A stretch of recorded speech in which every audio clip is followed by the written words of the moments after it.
श्रीमद् भगवद गीता, जिनका ज्ञान भगवान श्री कृष्ण ने अर्जुन को दिया था महाभारत के युद्ध में। श्रीमद् भगवद गीता के अंदर कुल 18 अध्याय और 700 श्लोक है। अगर आप श्रीमद् भगवद गीता के 18 अध्याय को सुन लेते हो और समझ लेते हो तो आपके जीवन में जो कष्ट है वो दूर हो जाएगी और आपकी पीड़ाएं सारी खत्म हो जाएगी और आगे जीवन में कभी भी आपको कष्ट या पीड़ा नहीं होगी। श्रीमद् भगवद गीता की पहली शिक्षा ये है, सच्चा इंसान झूठे इंसान से तब तक जीत नहीं सकता जब तक वो झूठ, अन्याय और गलत के खिलाफ खुद लड़ने के लिए खड़ा नहीं होता। लोग कहते हैं आज के जमाने में झूठा जीत जाता है और सच्चा हार जाता है। ये बात सच नहीं है। झूठा इसीलिए जीत जाता है कि सच्चा अपने होने वाले प्रति अन्याय के खिलाफ आवाज उठाता ही नहीं है और लोग झूठे इंसान की बात को ही सच मान लेते हैं। पांडव अच्छे थे, उन्होंने हमेशा धर्म का साथ दिया और धर्म के रास्ते पे चलते थे। कभी भी उन्होंने जीवन में अधर्म किया नहीं था और हमेशा बड़ों की बात मानते थे, ये जानते हुए कि ये गलत है, ये अन्याय है, फिर भी वो हमारे बड़ों ने कहा तो उनकी बात सुननी चाहिए। पांडवों ने बचपन से ही अपने होने वाले प्रति अन्याय के खिलाफ आवाज नहीं उठाया, वो सहते रहे और एक दिन ऐसा है अपने होने वाले प्रति अन्याय के खिलाफ उसे भी शस्त्र उठाने पड़े और उसे भी लड़ना पड़ा। अगर पांडव अपने होने वाले अन्याय के खिलाफ आवाज नहीं उठाते, शस्त्र नहीं उठाते और कभी भी लड़ते ही नहीं तो उसे कभी भी जीत मिलता ही नहीं। और दुर्योधन यही बता देता दुनिया को कि वही एक धर्मात्मा है, पांडव झूठे हैं। अब जो लोग ये कहते हैं सच्चाई का जमाना नहीं है, अच्छाई का जमाना नहीं, वास्तव में उसे ये समझ में नहीं आता कि चुप रहने का जमाना नहीं है। आप अच्छे बनो, बहुत अच्छी बात है, आप सच्चे बनो, बहुत अच्छी बात है, आप भोंदू ना बनो। जब लोग किसी का गलत व्यवहार का उत्तर नहीं दे पाते तब बोलते हैं कि भगवान उसे देख लेगा। भगवान ने आपको भी तो वाणी दी है, भगवान ने आपको भी तो बुद्धि दी है, भगवान को अगर देखना होता तो आपका क्या काम। इसीलिए अपने होने वाले प्रति अन्याय के खिलाफ आवाज उठाओ, लड़ो उनके खिलाफ, चुप ना रहो।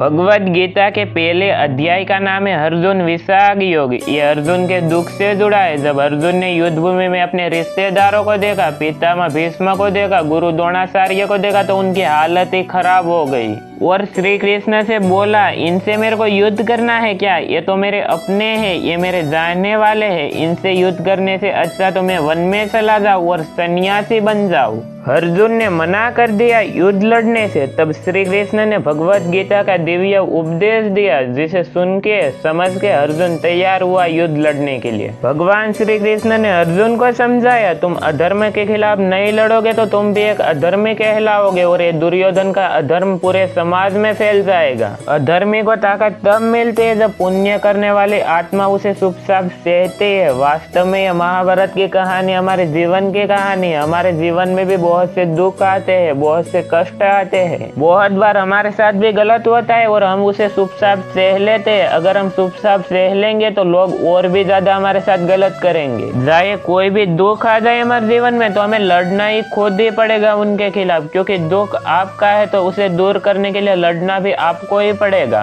अगर आपके साथ कोई गलत कर रहा है तो उनके खिलाफ आवाज भी आपको ही उठाना पड़ेगा, क्योंकि ये दुनिया भी कमजोरों का साथ नहीं देता। आप में कुछ हिम्मत है, आप में कुछ शक्ति है तो आपके साथ और भी लोग जुड़ेंगे। अगर आप ही कमजोर हो तो आपका साथ कोई नहीं देगा। श्रीमद् भगवद गीता की ये शिक्षा को अपने जीवन में गांठ बांध के रख लो। अगर कोई हमारे साथ गलत करता है तो उसे चुपचाप सहना नहीं है, उनका सामना करना है। अगर हमारे जीवन में कोई दुख आता है तो उसे डरना नहीं है, उनका सामना करके हमें जीवन में आगे बढ़ना है।